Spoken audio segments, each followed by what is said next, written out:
السلام علیکم۔ آج کی ہماری ویڈیو ہے معاہدہ لوزان پر۔ ناظرین، جیسا کہ آپ نے سنا ہوگا کہ 2023 میں معاہدہ لوزان ختم ہو جائے گا اور ترکی پر لگائی گئی 100 سالہ پابندیاں بھی ختم ہو جائیں گی، اور یہ بھی امید ظاہر کی جا رہی ہے کہ ترکی میں دوبارہ خلافت عثمانیہ کو بحال کیا جائے گا۔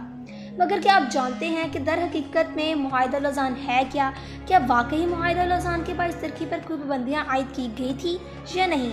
معاہدہ لوزان کیوں، کس نے کیا اور کب ہوا؟ اس حوالے سے تمام تر تفصیلات آج کی ویڈیو میں آپ لوگوں کے ساتھ شیئر کی جائیں گی۔ مگر ویڈیو میں آگے بڑھنے سے پہلے اگر ہمارے چینل پر آپ نئے ہیں تو ہمارے چینل کو سبسکرائب کر دیں اور بیل آئیکن کو پریس کر دیں تاکہ آنے والی ویڈیوز کی نوٹیفیکیشن ملتی رہے۔ ہم اپنی ویڈیو کو سٹارٹ کرتے ہیں۔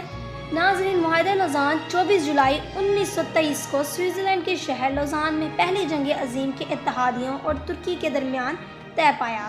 کیونکہ یہ معاہدہ لوزان کے مقام پر طے پایا، اس مناسبت سے اس کو معاہدہ لوزان کہا جاتا ہے۔ اس معاہدے کی کئی گروپوں نے مخالفت کی تھی، جس میں لوزان معاہدے کی مخالفت کرنے والی کمیٹی COLT بھی شامل تھی، اور 18 جنوری 1927 کو ریاست ہائے متحدہ کی سینٹ نے معاہدے کی منظوری دی، 34-50 6 ووٹوں سے دی۔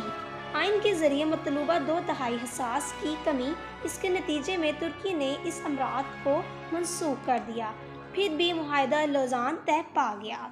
آپ کو یہ جان کر حیرت ہوگی کہ معاہدہ لوزان وہ معاہدہ ہے جس کے تحت پہلی دفعہ جمہوریہ ترکی کو عالمی سطح پر آزاد ریاست تسلیم کیا گیا۔ 24 جولائی کو 8 ماہ کی طویل بات چیت کے نتیجے میں معاہدہ لوزان پر دستخط ہوئے۔ اس حوالے سے اس معاہدے کو امن معاہدہ بھی کہا جا سکتا ہے۔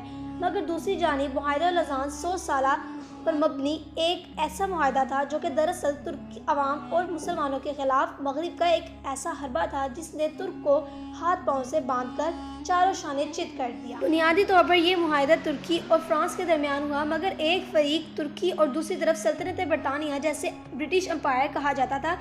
فرانس، اٹلی، جاپان، یونان اور رومانیہ شامل تھے، مگر معاہدہ لوزان کا متن فرانسیسی زبان میں لکھا گیا اور یہ فرانس کی تحویل میں ہوا۔ ناظرین، یہ خلافت عثمانیہ کے بعد یہ پہلا معاہدہ تھا جو کسی اور زبان میں لکھا گیا، جبکہ اس سے پہلے خلافت عثمانیہ کے یورپ ممالک سے ہونے والے تمام معاہدے ترکی زبان میں ہوا کرتے تھے۔ ناظرین، مصطفیٰ کمال اتا ترک نے خلافت عثمانیہ کا خاتمہ کیا اور ترک افواج کی جانب سے یونانی افواج کو اناطولیہ سے باہر نکالنے کے بعد جمہوریہ ترکی نے معاہدہ سیورے کو مسترد کر دیا۔ 20 اکتوبر سن 1922 کو امن کانفرنس کا دوبارہ آغاز ہوا اور طویل بحث و مباحثہ کے بعد ایک مرتبہ پھر 4 فروری 2023 کو ترکی کی مخالفت کے باعث متاثر ہوا۔ 23 اپریل کو دوبارہ آغاز ہوا اور مصطفیٰ کمال کی حکومت کے شدید احتجاج کے باعث 2023 کو یہ معاہدہ اپنی مدت پوری کر کے غیر میسر ہو جائے گا۔ معاہدہ لوزان دراصل ہے کیا اور اس کی ترکی پر کیا اثرات پڑے، اور مغربی طاقتیں 2023 آنے سے قبل خوفزدہ کیوں نظر آتی ہیں، اور ترکی کے صدر رجب طیب اردوغان اپنی تقریروں میں 2023 کا ذکر کرتے ہوئے یہ کہتے ہوئے نظر آتے ہیں کہ 2023 کے بعد ترکی پہلے جیسا ترکی نہیں رہے گا۔ یہ سوالات اپنے اندر بہت دلچسپ معلومات اور تحریک رکھتے ہیں۔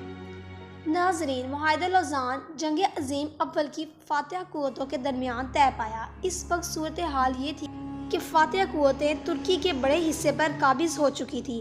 ان قوتوں میں سے برطانیہ نے وہ خطرناک اور ظالمانہ شرائط معاہدہ لوزان میں شامل کروائی تھی جن کی روح سے ترکی کے ہاتھ پاؤں باندھ دیے گئے تھے، اور ترکی کو اگلے 100 برس تک اس معاہدے پر عمل درآمد کرنے پر مجبور تھا۔ نمبر 1، معاہدہ لوزان کی روح سے خلافت عثمانیہ ختم اور سلطان کو اور ان کے خاندان کو جلا وطن کر دیا گیا۔ نمبر 2، خلافت کی تمام مملوکات ضبط کر لی گئی تھی جن میں سلطان کی ذاتی املاک بھی شامل تھی۔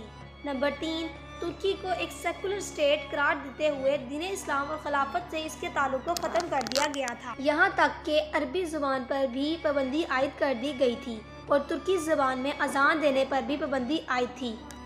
نمبر 4، ترکی پیٹرول کے لیے نہ اپنی سرزمین پر اور نہ ہی کہیں اور ڈرلنگ کر سکتا ہے اور اپنی ضرورت کا سارا پیٹرول امپورٹ کرنے کا پابند ہوگا۔